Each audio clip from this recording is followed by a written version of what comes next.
2018 সালে শিক্ষার্থীদের আন্দোলনের পরিপ্রেক্ষিতে বাংলাদেশের সরকারি চাকরি ব্যবস্থায় প্রথম এবং দ্বিতীয় শ্রেণীতে দুটা ব্যবস্থা বিলুপ্ত করা হয়। কিন্তু 6 বছর পরে এসে হাইকোর্টের রায়ের মাধ্যমে কোটাকে পুনর্বহাল করার একটা রায় আমরা দেখতে পেয়েছি, যেটা শিক্ষার্থীদের যে আন্দোলন, শিক্ষার্থীদের দাবি দেওয়া, তার সঙ্গে চূড়ান্তভাবে সাংঘর্ষিক এবং তাদেরকে নতুন করে আবার বৈষম্যের মুখে ফেলে দেওয়া। আমরা যারা শিক্ষার্থীরা আছি, আমরা এই রায়ের পর থেকেই এই রায়কে স্টে করে একটা কমিশন গঠন করে কোটার পুনর্গঠনের কথা আমরা বলে আসছি, কিন্তু সরকারের তরফ থেকে এখন পর্যন্ত কোনো কর্ণপাত করা হয় নাই। আজকে শিক্ষার্থীরা এখানে এসেছি আমরা শাহবাগে। আমরা এই শাহবাগে অবস্থান করে যারা সরকারের নীতি নির্ধারক আছে তাদের কাছে জানান দিতে চাই যে আমরা শিক্ষার্থীরা একবার আন্দোলন করেছি 18-তে, আমরা আবার আন্দোলনে নেমেছি।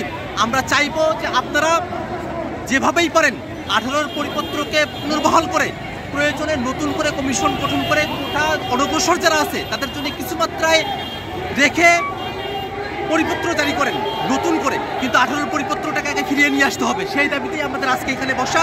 আমরা চাইব পুলিশ প্রশাসনের যারা আছেন তারা শিক্ষার্থীদের এই যৌক্তিক আন্দোলনের সাথে সংহতি রাখবেন এবং কোনোভাবেই শিক্ষার্থীদের উপরে কোনোরূপ আঘাত করা যাবে না। এই দাবি রেখে আমরা যারা শিক্ষার্থীরা আছি 18-র পরিপত্রকে পুনর্বহালের দাবি রেখে আমরা এখানে বসেছি।